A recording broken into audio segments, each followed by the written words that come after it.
mengenai bagaimana dilema etik dan bioetika ya. Kalian sudah mendapatkan kuliah mengenai etika klasik di semester 3, semester 3. Iya, ini kan kita sekarang semester 5 kan? Semester 5 kan? Nah, ya. Jadi kalian sudah mendapatkan kemarin mengenai etika klasik itu di semester 3 ya beserta dengan hukum kesehatan. Jadi sudah kita lihat bagaimana sih hal-hal yang menjadi koridor apa yang harus dilakukan seharusnya oleh seorang dokter dan apa yang tak boleh dilakukan. Mana yang baik dan mana yang tidak baik. Nah, kemudian di dalam perkembangannya bahwa ternyata banyak sekali masalah-masalah di seputar profesi kedokteran gitu. Jadi ketika ingin melakukan suatu bentuk daripada tindakan medis pelayanan kedokteran, misalnya budaya, ada tersebut dalam segi kepercayaan agama. Kemudian ada tersebut mengenai teknologi medis, kemudian masalah juga keluarga, mungkin dari pihak keluarga itu dia pengambil keputusannya bukan pada misalnya pada pasien atau juga pada pada keluarga inti orang tuanya, tetapi mungkin memang keluarga besar gitu. Jadi ada tradisi di suatu tradisi yang ada di dalam sebuah keluarga atau sebuah budaya bahwa pengambilan keputusan itu dia tidak bisa hanya oleh keluarga inti saja, tetapi harus melibatkan keluarga besar, nini mama misalnya, atau dia petua-petua adat ya, atau juga komunitas gitu ya. Nah, kemudian juga ada pertimbangan ekonomi, sehingga kadang-kadang ketika kita mau melakukan suatu pelayanan, ketika tersangkut atau tersandung persoalan ekonomi, maka hal ini kemudian harus kita pertimbangkan. Nah, jadi misalkan di dalam suatu budaya, ketika kita misalnya nih contohnya orang dia datang dengan kejang-kejang, dia teriak-teriak gitu, terus dia teriak-teriak, berhalusinasi sehingga dia mengeluarkan kata-kata yang mungkin yang tidak pernah selama ini dia keluarkan, oleh karena seolah-olah dia melihat sesuatu dan seolah-olah dia merasa bahwa jiwanya terancam gitu. Nah, kalau kita sebagai orang medis mungkin ketika kita melihat ini, oh ini sepertinya ada suatu halusinasi. Oh ini dia sepertinya terlihat bahwa adanya suatu ilusi gitu. Maka harusnya ini adalah diterapi dengan obat-obatan psikotropika. Tetapi di dalam suatu budaya tersebut ini dikatakan bahwa ini suatu kemasukan nih gitu ya, dia udah kerasukan, mungkin disantet, mungkin apa, sehingga terapi yang diberikan oleh pihak keluarga betul-betul menolak dengan apa yang mau kita berikan, dan kemudian mereka itu melakukan misalnya pengobatan alternatif dengan membawa ke dukun, dengan membawa ke pengobat alternatif gitu ya. Nanti pengobatannya apakah disembur gitu ya kan, apakah dia dipasung dan sebagainya, sehingga menyulitkan kita untuk melakukan pendekatan, melakukan pemeriksaan lebih lanjut dan memberikan obat-obat medis kepada pasien. Atau masalah yang timbul adalah misalnya ketika misalnya di dalam satu kondisi ini si pasien ini memang harus diberikan transfusi gitu ya, harus diberikan transfusi karena HB sudah di bawah 8 gitu ya, di bawah 8, jadi dan pasiennya mau dioperasi gitu. Nah, jadi dia harus dilakukan tindakan transfusi. Itu adalah tindakan medis kita karena sesuai dengan kode etik bahwa kita harus melakukan prosedur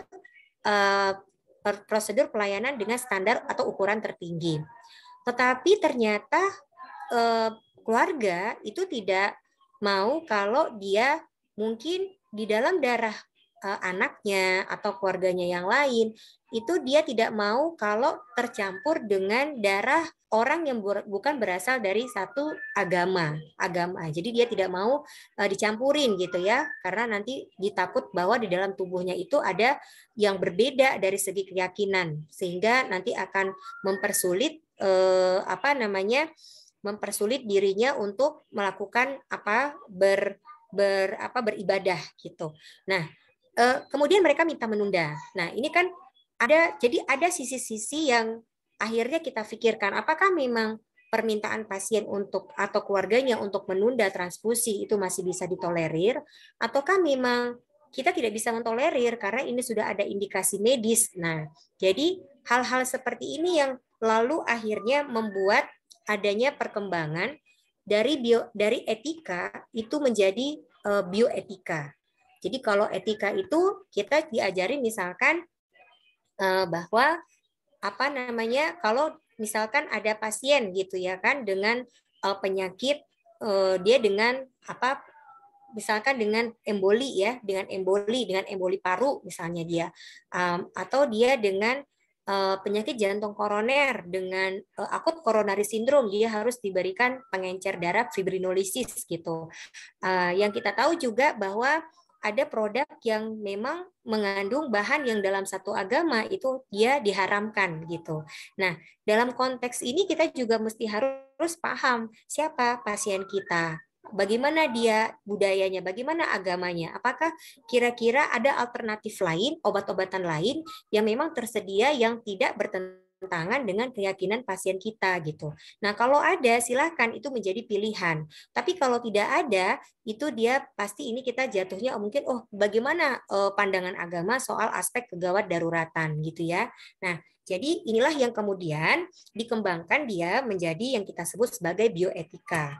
Jadi di dalam perkembangan teknologi juga berkembang ya, teknologi biomedik itu berkembang, bahwa dalam hal pengobatan itu tidak hanya kita tahu kalau dulu mungkin pengobatan yang dilakukan hanya menduga-duga ya, dulu sebelum ada alat-alat diagnostik.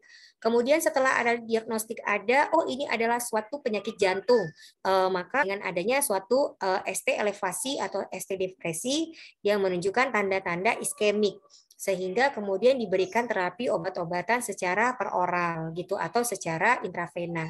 Nah, kemudian ada sekarang malah justru berkembang. Ternyata kalau untuk sumbatan dia sekian persen, pada arteri koronaria itu tidak bisa, dia hanya diberikan dengan obat-obatan yang karena obat-obat itu kan dia akan menempuh namanya dia punya bioavailability ya. Jadi dia dari mulai dia itu masuk ke dalam tubuh, lalu dia mengalami proses absorpsi, lalu dia akan beredar ke dalam aliran darah. Ini juga ada gitu, bioavailabilitasnya berbeda-beda. Ketika dia masuk ke dalam aliran darah, berapa persen dia bisa masuk terabsorpsi. Ini kan juga dia akan menimbulkan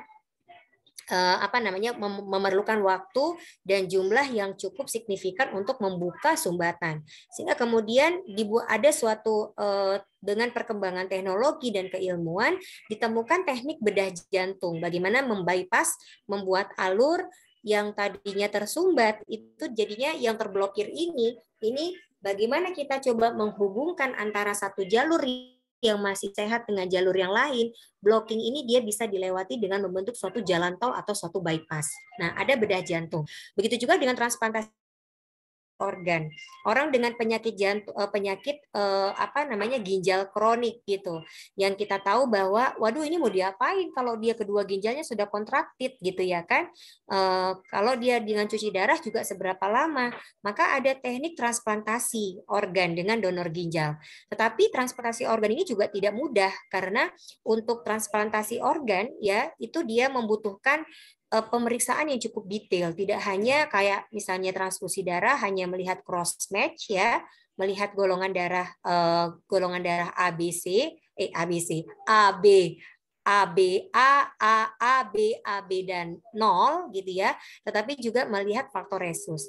Kalau dia transplantasi organ yang lain itu harus melihat HLA dan sebagainya untuk mengantisipasi kemungkinan rejeksi daripada si pasiennya. Karena kalau dia rejeksi, ada reaksi imunitas tubuh, reaksi penolakan, justru nanti ini akan menimbulkan perburukan yang jauh lebih parah pada si pasiennya. Oke, nah kemudian kita lihat lagi ada kemajuan lagi stem cell, kemudian kita lihat adanya rekayasa genetik gitu ya. Nah ini menimbulkan situasi dilema. Kenapa bisa dilema gitu? Saya kasih contoh misalnya kayak rekayasa genetik ya, rekayasa genetik dengan dengan rekayasa genetik beberapa penyakit itu bisa disembuhkan dengan rekayasa genetik, tapi dengan biaya yang mahal. Tetapi dengan adanya rekayasa genetik, kemudian adanya suatu, malah sekarang adanya transgender ya, transgenik, bisa mengubah mau operasi genitalia yang tadinya dia laki-laki jadi perempuan gitu ya. Ini kan merupakan suatu perkembangan teknologi. Nah, memang bisa dilakukan, tetapi ketika dipertanyakan status, ya kan, ketika orang mau bisa melakukan itu dan ketika ditanyakan statusnya sebenarnya apa gitu. Kalau di Indonesia kan belum ada status yang nomor 3 ya. Status jenis kelamin itu baru 2, hanya female and male, laki-laki dan perempuan gitu. Tapi kalau di luar negeri mungkin kayak waria itu dia sudah menjadi satu jenis kelamin yang diakui. Tapi kalau kita nggak ada, walaupun dia berubah ya dari transgender, berubah alat kelaminnya jadi laki-laki jadi perempuan, kodratnya itu dia tuh apa gitu, laki-laki atau perempuan kan gitu ya. Kalau dia mengaku perempuan, oke, kita secara sosial ekonomi, secara sosio budaya dia nampak dia seperti perempuan secara fisikly, tetapi kodratnya itu dia adalah laki-laki. Nah, inilah ya kemudian menjadi dilema karena ada di situ aspek agama dan budaya yang mungkin kita pertimbangkan. Kemudian ketika misalnya seperti perkembangan teknologi bayi tabung, ya bayi tabung.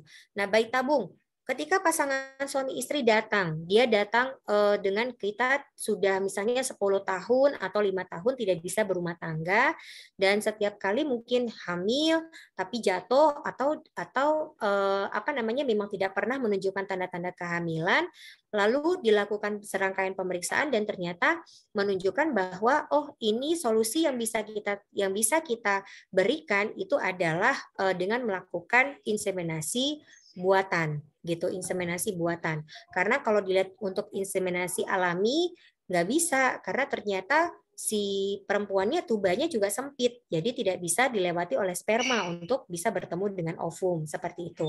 Atau si prianya itu dengan kondisi analisa spermanya itu yang dia tingkat motilitas daripada kualitas spermanya sendiri ini kurang bagus, sehingga kalau dia dilakukan dengan inseminasi alami bisa jadi belum sampai bertemu dengan ovum itu spermanya sudah banyak yang mati. Jadi artinya tidak bisa juga terjadi proses pembuahan.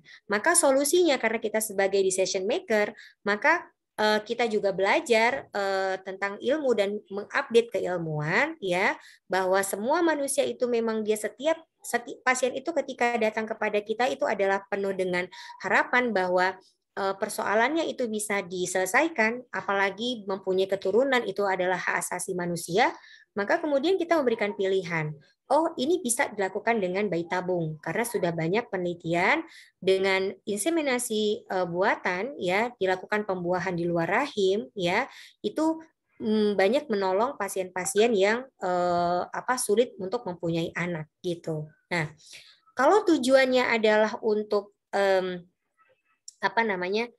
untuk dia kebaikan ya bisa gitu. Tapi kemudian kita akan melihat kepada aspek-aspek yang lain gitu. Ketika misalnya bayi tabung ini, maka kemudian kita lihat kepada aspek agama. Bolehkah kalau inseminasi dibuatan itu berasal dari ovum dan sperma dari orang yang bukan muhrim gitu?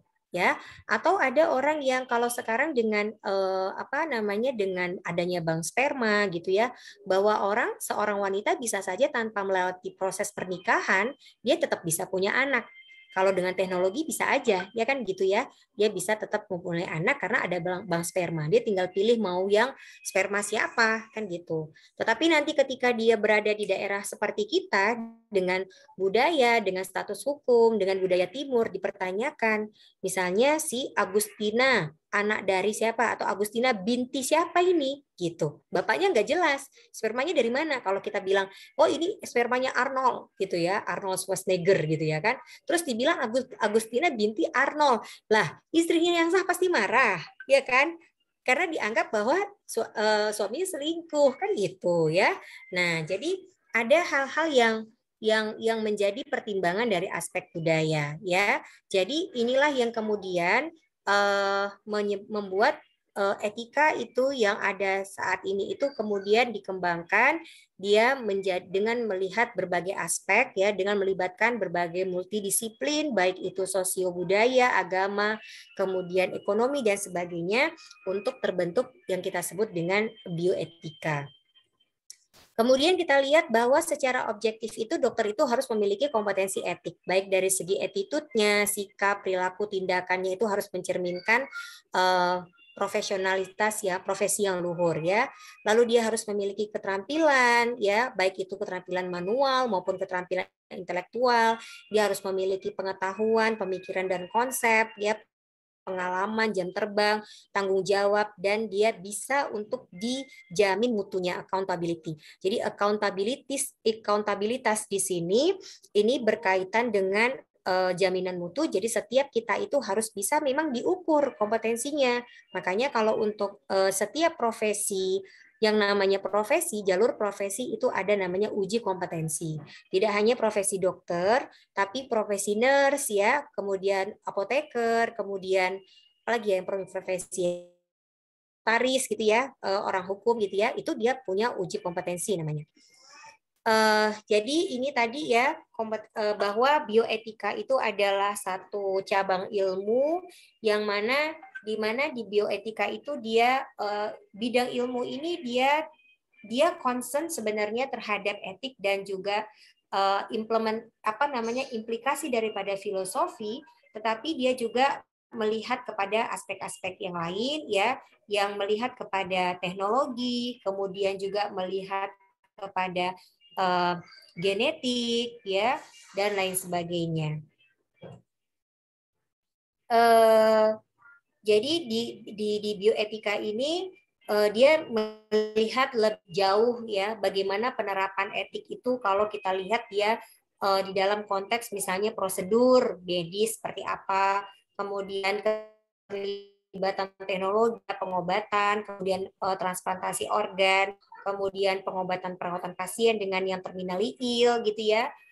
Itu dilihat ya. Contohnya gini nih, the care of the terminally ill.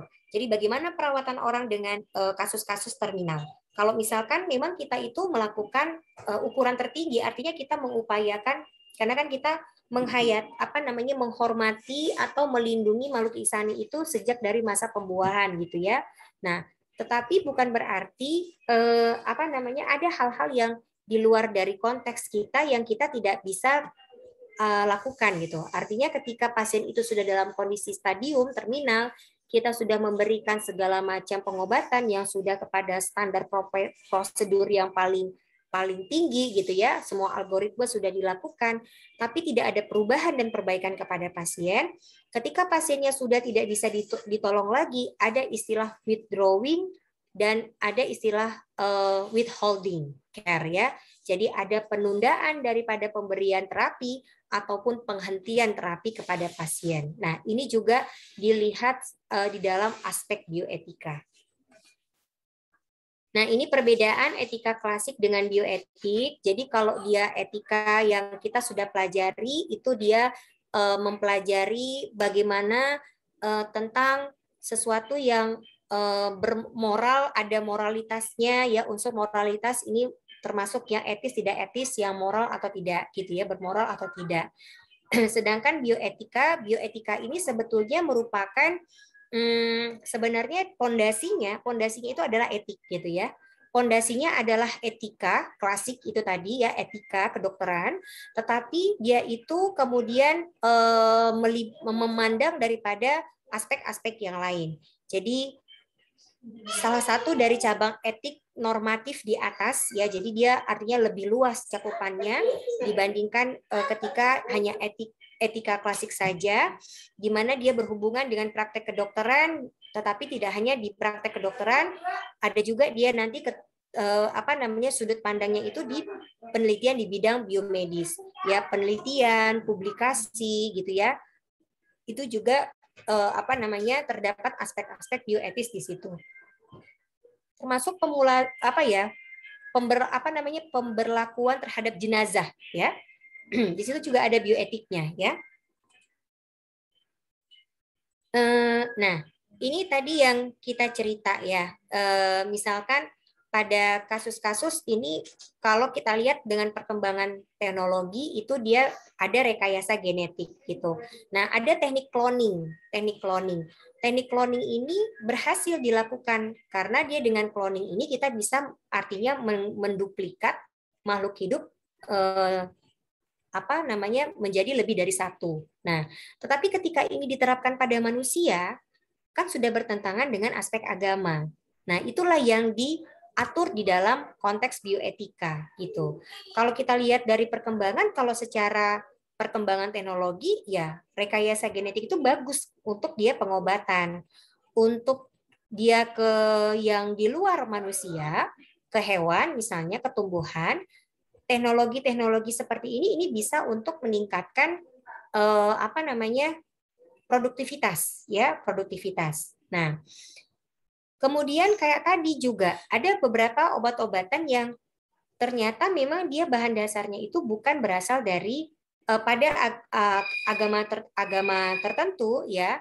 Bahan dasar daripada misalnya obat ini itu adalah sesuatu yang dari keyakinan agama itu tidak dibolehkan gitu. Nah, ini bagaimana ini? Ya, bagaimana ini? Apakah tetap diberikan atau tidak gitu ya? Nah, ini kemudian diatur dalam bioetika. Kalau di dalam segi etik kan memang kita memang wajib untuk memberikan gitu ya. Tetapi kemudian ada hal-hal lain yang perlu kita pertimbangkan tadi aspek agama atau aspek budaya sehingga kemudian kita pertimbangkan yang lain. Apakah mungkin ada alternatif lain atau memang ini sudah jatuh kepada indikasi medis yang memang sudah jatuh dalam kondisi emergensi harus diberikan. Kemudian etika kedokteran ini ya, jadi di etika ini menerapkan pedoman dan rambu-rambu moral bagi perilaku etis dokter dalam hubungan dokter dengan pasien ya. Kemudian karena perkembangan dari nilai-nilai etika medis ya di dalam hubungan dokter dan pasien ini banyak sekali hal-hal yang perlu diperhatikan, mana juga pasien sudah lebih melek teknologi dan mereka bisa mencari berbagai macam informasi mengenai kesehatan di sosial media, di apa namanya di dunia maya, internet gitu ya. Maka perkembangan nilai-nilai etika medis ini berkembang, dia berevolusi menjadi bioetika. Nah, di bioetika itu masalah etika berhubungan dengan semua cabang ilmu pengetahuan, termasuk lingkungan hidup, ilmu hayat, kedokteran, serta teknologi yang terkait. Nah, ini adalah perkembangan revolusi bioteknologi dan revolusi biomedis. Bagaimana apa namanya perkembangan kedokteran itu berusaha untuk menghadirkan inovasi-inovasi yang bertujuan untuk meningkatkan kesehatan sebenarnya taraf kesehatan daripada masyarakat ya. Jadi misalkan dengan pengendalian populasi gitu ya, dengan kontrasepsi dan sterilisasi. Ini kan kalau kita lihat dari segi aspek agama, mungkin agama tertentu tidak menyetujui ini kontrasepsi dan masyarakat juga ada yang memiliki keyakinan bahwa dengan adanya kontrasepsi dan sterilisasi ini justru dia artinya dia apa namanya menolak takdir gitu ya, menolak takdir. Nah, tetapi di dalam konteks pengendalian populasi, kontrasepsi dan sterilisasi ini adalah tujuannya untuk mengurangi atau menurunkan angka resiko kematian ibu hamil gitu ya, dan untuk meningkatkan kesejahteraan masyarakat. Jadi salah satunya memang adalah untuk menurunkan resiko kematian akibat ibu pasca melahirkan lah ya, bukan ibu hamil. Ibu hamil dan pasca melahirkan. Karena kalau dia setiap setahun sekali hamil, melahirkan gitu ya, ini kan pasti kan dia sudah longgar, otot-otot uterusnya juga dia punya resiko untuk atonia gitu ya, perdarahan pasca persalinannya resikonya ibu-ibu yang dengan nuli parah. Nuli apa multi ya. Nah, kemudian ada teknologi dengan transplantasi organ buatan stem cell, kemudian ini pacu jantung yang apa namanya pacu jantung yang bukan apa istilahnya ya, pacu jantung buatan ya. Jadi pacemaker buatan ini juga merupakan suatu revolusi bioteknologi dan biomedis yang bertujuan untuk bisa memperpanjang hidup. Jadi untuk meningkatkan quality of life daripada pasien. Kemudian ada face off ya, wajahnya mau di makeover, diganti dari Tonggo Mario mungkin menjadi Mario Teguh gitu ya kan, atau menjadi siapa misalnya menjadi Marcel gitu ya. Tinggal ambil aja fotonya, saya mau di face off kayak gini gitu ya. Nah kemudian tampil show gitu ya. Nah ini ada nih filmnya nih. Saya ingat dulu ada beberapa kali pernah diputar berulang, tapi sekarang nggak kelihatan, belum pernah nampak. Judulnya Face Off, ya Face Off, ya. Jadi dia seorang polisi gitu ya, dia untuk bisa masuk ke bukan, dia gimana ya supaya dia masuk ke komplotan, bisa masuk ke komplotan penjahat, dia face off, berubah bentuk jadi polisi, jadi penjahatnya. Saya lupa yang mana, terbalik, yang dia dari polisi menjadi buronan atau kebalikannya. Tapi dia face off, mengganti wajah. Cuman yang iya buat roti. Jadi dia akhirnya ini menyulitkan ketika dia kembali ke keluarga ya. Nah, ini tadi yang seksi kelamin, kemudian ada rekayasa genetik, cloning, kemudian adanya abortus dan eutanasia ya. Itu merupakan perkembangan teknologi. Nah, jadi sebenarnya bioetik ini dikembangkan karena ingin adanya bahwa kualitas kehidupan itu dari pasien itu dia baiknya ditingkatkan kan gitu ya. Tetapi bukan berarti dokter itu merupakan superior dibandingkan dengan pasiennya. Jadi artinya kalau dia superior, artinya kita tidak perlu mendengarkan pendapat atau pilihan daripada keluarga.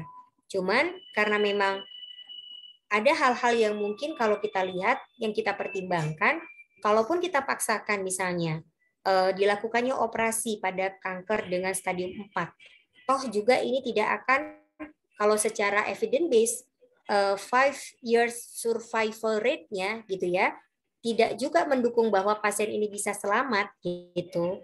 Tetapi dan pasiennya mengajukan untuk dok boleh nggak saya itu dengan alternatif aja gitu ya.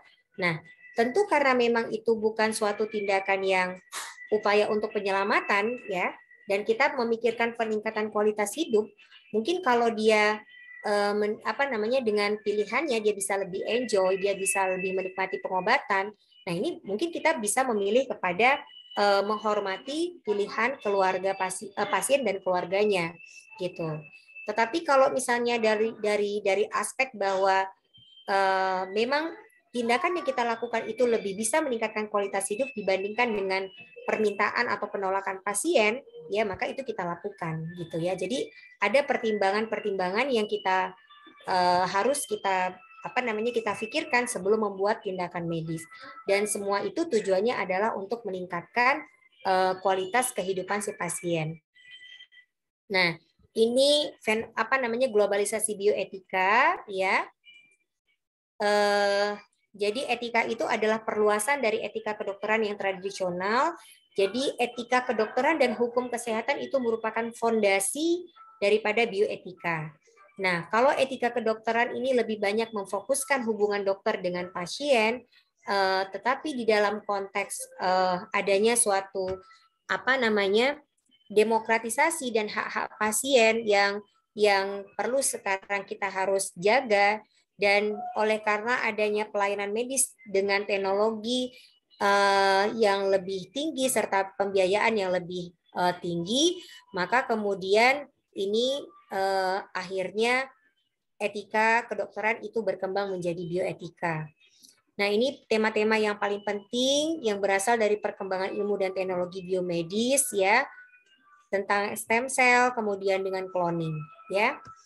Nah, jadi kalau misalkan kita berbicara mengenai bagaimana decision. Jadi kalau kita membicarakan mengenai bahwa ini adalah sesuatu yang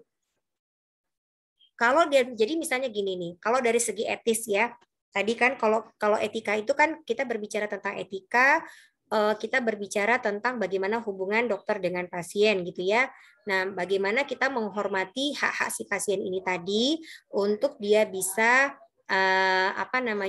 mendapatkan pelayanan sesuai dengan yang sesuai dengan yang seharusnya gitu. Nah, itu adalah hak pasien. Dan kewajiban dari dokter itu adalah untuk memberikan pelayanan dengan yang sebaik-baiknya kepada pasien gitu. Tapi kemudian di tengah jalan mungkin ada konteks di mana pasien ini menolak dilakukan tindakan ya, padahal kita mau melakukan kewajiban gitu. Misalnya kayak tadilah dia dengan mau transfusi. Nah, dengan dia HB8.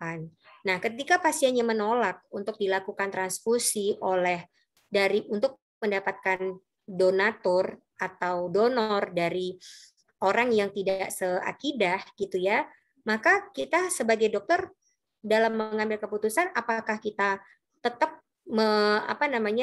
melihat kepada hak pasien, karena pasien punya hak ya, autonominya. Terus kita pertimbangkan juga, kita lihat dulu dari sisi medisnya. Kalau dari segi medis bahwa memang dengan kondisi pasiennya bukan emergensi, artinya masih bisa menunggu dalam waktu beberapa jam. Sebentar ya. Kondisinya masih bisa menunggu, berarti kita masih bisa menunggu donor yang berasal dari keluarga pasien gitu, atau dari orang yang ditunjuk oleh keluarga pasien. Nah, kalau dia konteksnya demikian, maka itu kita hormati ya. Oke, silakan Ibu cari donornya karena ini juga untuk persiapan operasi dan tidak ada tanda-tanda perdarahan yang masif gitu. Tapi beda konteksnya kalau misalnya pada saat itu dia kondisinya dengan HB8 dan dia ada tanda-tanda perdarahan si pasiennya. Misalnya dia fraktur dan harus segera dioperasi. Luka operasi itu sendiri bisa menimbulkan perdarahan ditambah dengan perdarahan akibat traumanya, maka HB8 ini harus dikoreksi dulu sebelum dia operasi. Jadi dia sebelum operasi dan durante operasi itu dia butuh darah. Nah, ketika keluarga itu menolak untuk mendapatkan menolak donor yang bukan seakidah ya, kita melihat dari sisi medis ini emergensi, bahwa ini adalah suatu kondisi yang akut dan kalau tidak segera dilakukan transfusi dalam waktu misalnya 1 jam akan menyebabkan terjadinya perburukan pada kondisi pasien, maka ini kita sampaikan. Kalau dia misalnya keluarga tidak sanggup dalam 1 jam menyiapkan donor, maka otomatis mau tidak mau kita harus mentransfusikan dulu apa yang kita punya. Nah, selebihnya nanti mungkin misalnya 2-3 kantong berikutnya, itu silahkan keluarga untuk mencari pendonornya. Nah, jadi dalam hal inilah yang bioetik tadi. Jadi kalau yang merupakan fondasinya itu kita memang melihat kepada hak-hak pasien untuk mendapatkan pelayanan dan kewajiban kita untuk melakukan prosedur, tetapi ketika kita melihat kepada aspek kepada aspek keyakinan si pasiennya, maka kita harus mempertimbangkan lagi gitu. Kita lihat lagi, oh iya, kita balikkan. Kalau memang ini memang bukan merupakan suatu yang terlalu emergensi, oke, kita menghormati pilihan daripada keluarga untuk mencari donor. Tapi kalau ini merupakan suatu hal yang emergensi, maka mau tidak mau kita harus tetap melakukan prosedur sesuai dengan apa yang sudah diputuskan. Kemudian itu dia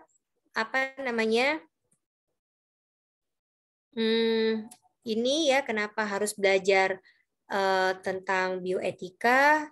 Nah,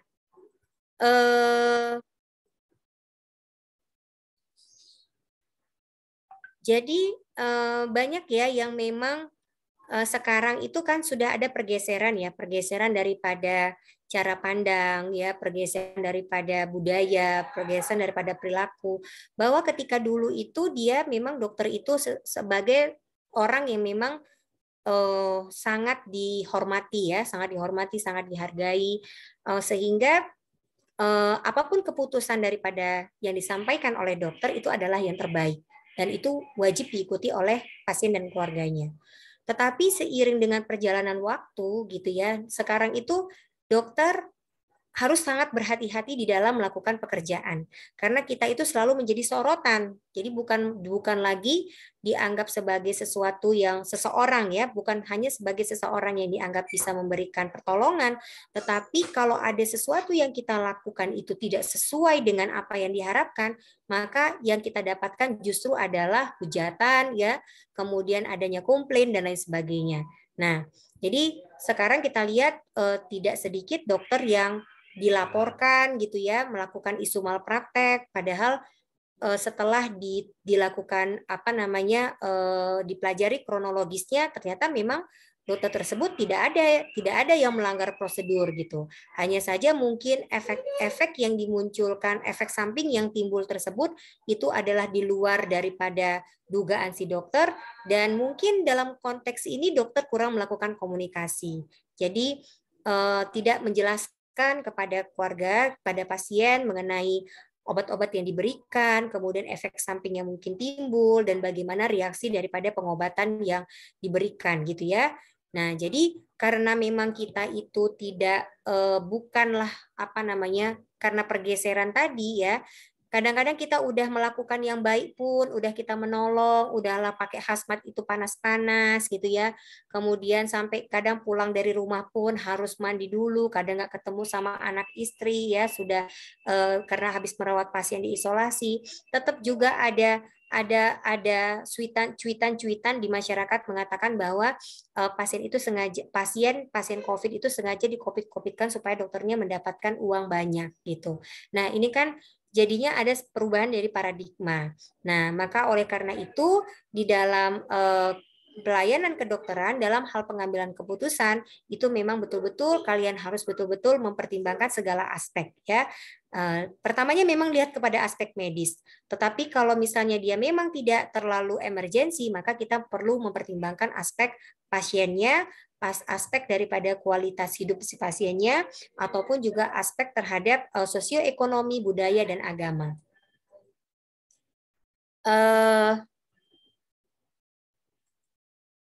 Nah, ini pembelajaran di dalam bioetika. Jadi di dalam bioetika itu kita mengenal health, istilah health, humanity, ethics, law, dan professionalism ya.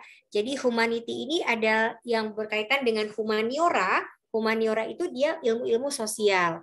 Nah, itu sebabnya kalian Dek di Fakultas Kedokteran ini kan di semester 1 dapat kuliah agama, dapat kuliah kewarganegaraan, kemudian di semester 5 ini ada juga bahasa Indonesia, bahasa Inggris, lalu di semester 3 itu dapat kuliah tentang apa namanya sosioantropologi medis gitu ya, ilmu perilaku, membentuk yang namanya humanisme ya.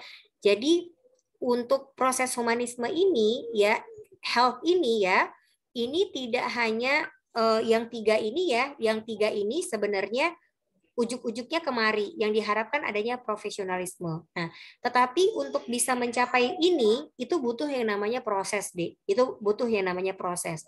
Kalian itu perlu diasah dari segi pengetahuan, diberi kuliah, artinya kita membuka penyadaran-penyadaran, kita membuka wawasan dan cara berpikir. Nah, begitu juga dengan kuliah etika dan kuliah daripada hukum kesehatan. Nah, selebihnya kalian itu diharapkan mampu untuk membuka diri, menempatkan posisi gitu, menempatkan posisi dengan melihat kepada kondisi sosial yang ada di masyarakat, bagaimana kita sebagai profesi kita menumbuhkan rasa humanitis ya di dalam pelayanan kita itu memang asih kepada pasien kita ya.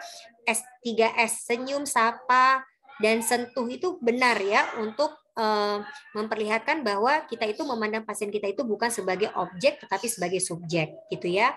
Nah, kemudian juga di dalam melakukan perjalanan kita nanti dalam setelah menjadi dokter itu memang selalu kita berlandaskan kepada etika dan jangan pernah lari dari hukum gitu.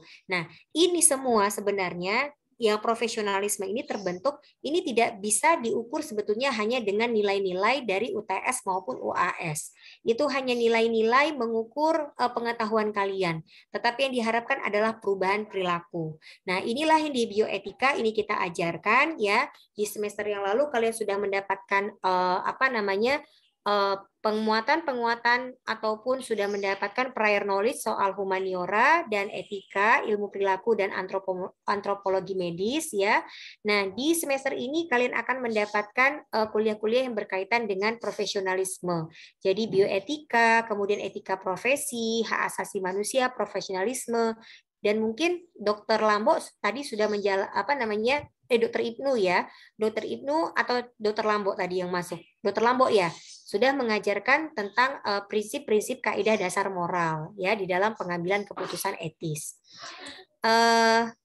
Oke, saya rasa mungkin itu yang bisa saya sampaikan. Jadi untuk kuliah kegiatan pembelajaran BHMT kita ini ya tidak hanya kuliah, tetapi nanti kita mungkin sepertinya di blok depan ya itu ada yang namanya diskusi kelompok, kemudian ada devil advokat dan juga ada game. Jadi metode pembelajaran ini tujuannya adalah untuk memaparkan kepada kalian ya isu-isu etik yang beredar yang ada yang di dalam pelayanan itu bisa mungkin muncul dan dilema-dilema etik apa yang kira-kira bisa kita temukan pada saat melakukan pelayanan kesehatan. Oke, sampai sejauh ini kira-kira ada pertanyaan nggak? Ada pertanyaan? Tidak ada? Izin bertanya, dokter. Ya. Tadi ada disebutkan bahwa kita harus menghormati keputusan dari pasien, termasuk tradisi dan budayanya, dok. Nah, misalkan dok, ada satu budaya, misalkan seperti mengonsumsi hal-hal tertentu yang bersifat merusak kesehatan, dan mereka malahan percaya itu bagus untuk kesehatan mereka. Nah, kita sebagai tenaga medis, apa yang harus kita lakukan, dok? Nah, jadi kalau misalnya banyak memang kalau di masyarakat kita itu pengobatan-pengobatan yang belum ada studi ilmiah sebelumnya gitu ya kan. Bahkan kalaupun ada yang sudah dilakukan studi ilmiah ternyata berbahaya gitu untuk kesehatan pasiennya. Nah, ini bagaimana? Disinilah kita perlu belajar bagaimana bisa mempelajari memandang konteks budaya itu.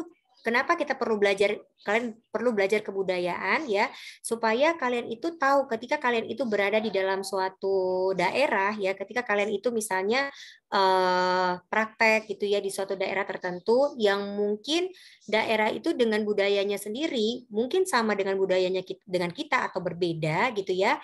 Nah, ini kalian perlu pelajari. Kalau misalnya ternyata di budaya itu ada satu tradisi kalau sakit minum obat-obat dan itu obat-obat itu terbukti ternyata memang membahayakan gitu. Nah, apakah kita langsung mengatakan bahwa tidak boleh?